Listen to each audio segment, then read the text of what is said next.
Jon Jones absolutely runs the heavyweight division of the UFC. The man has not fought in a year and a half.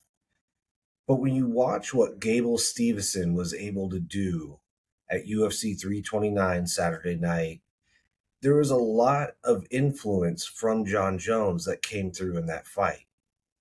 We're talking about an Olympic wrestler here who feigned one double leg takedown and landed 41 strikes, ended the fight in what, 2.5 minutes? The teep kicks and a lot of the different maneuvers with the kicks and the elbows generally reflect Jon Jones' style. I think the training and the coaching from Jones that Stevenson has been going through has absolutely already shown itself in his fight style. And it's crazy because behind that fight style, behind what he's learning from Jones, is Daniel Cormier level wrestling, Olympic level wrestling, something that the heavyweight division has very rarely seen. And it makes me wonder if Jones is wanting to transition into coaching because Jones did say at 329 that being there made him want to compete and it made him miss competition quite a bit.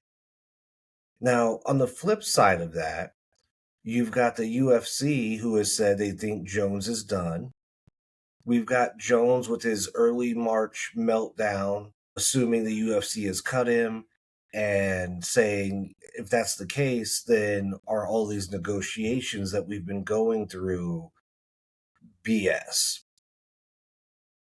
I think it's a very peculiar position for the UFC to be in. The reason for that is that we've got Ciryl Gane as the interim champion. There is a fair chance, I'm not saying it's a done deal, but there's a fair chance that Ciryl could beat Tom Aspinall and he could become undisputed champion. If the UFC is going to put Jon Jones into a fight, I think we all know it's got to be a championship fight. I don't see anything else out there for Jon Jones. I know he wants the Alex Pereira fight, but with Alex losing to Ciryl, I don't know that that's as enticing as it was before. It doesn't seem like Jon is very interested in fighting Tom Aspinall. And I don't think the UFC would be very interested in Jon fighting Ciryl Gane.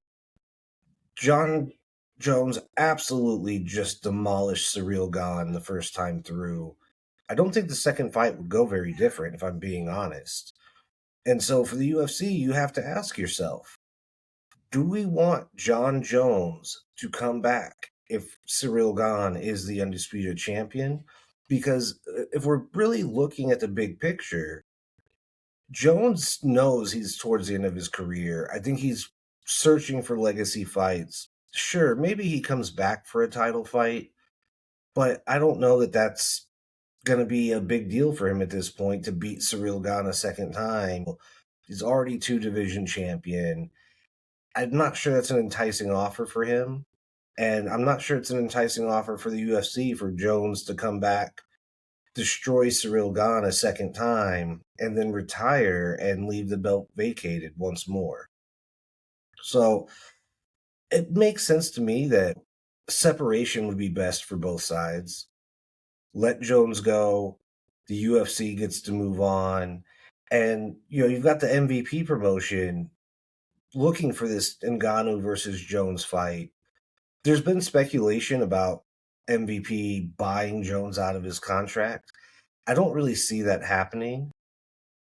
I think where there's smoke, there is fire. However, I don't see why the UFC and Jones continue to have a relationship because there's nothing really left there for Jones. The UFC has very little to gain besides a guy who's going to come in, going to win the championship, and then going to walk away again and hold up a division, leave the belt empty. Very curious to know what you guys think the UFC should do with Jones and whether or not it's worth it for him to fight again.